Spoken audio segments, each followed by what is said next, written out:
Assalomu alaykum hammaga. Bugungi 17-elementimiz xlor bilan tanishamiz.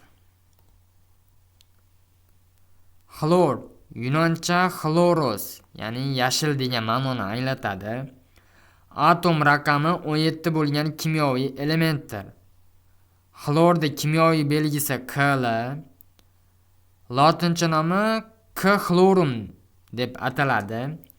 1774-yili Shved olimi Karl William Ksheli tomonidan kashf etilgan. Endi xarakteristikasiga keladigan bo'lsak, atom raqami 17, atom massasi 35,5, normal sharoitda xlor gaz, rangi sarg'ish yashil, klassifikatsiyasi metallmas, nisbiy elektromanfiyligi 3,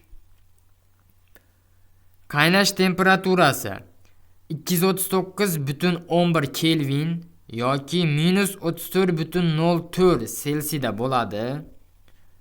Erish temperaturasi 171,6 Kelvin yoki -101,5 Selsiyda bo'ladi. Zichligi esa 0,0032 gram taqsim santimetr kubni tashkil etadi. Karl William Kshelining rasmini ko'radigan bo'lsak, mana shunday ko'rinishda bo'ladi bu olimning rasmi.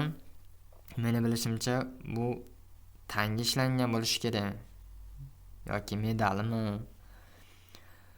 1742-yilda tug'ilib, 1886-yilda vafot etgan bu olim. Xlorning kristal panjarasi mana shunday tuzilgan bo'ladi. Xlorning kimyoviy belgisi Kl, atom tartib raqami 17, nisbiy elektromanfiyligi 3, atom massasi 35,5, elektron konfiguratsiyasi 3s2 3p5 ni tashkil etadi.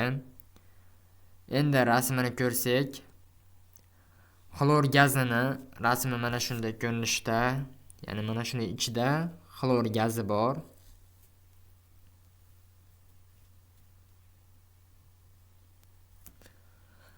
Atom tuzilishiga o'tadigan bo'lsak, xlorda 17 ta elektron bor, 17 ta elektron harakatlanadi.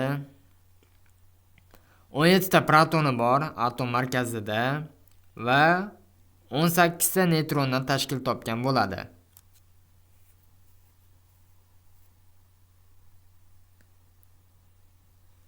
Bugungi darsimiz shulardan iborat edi. Rahmat hammaga.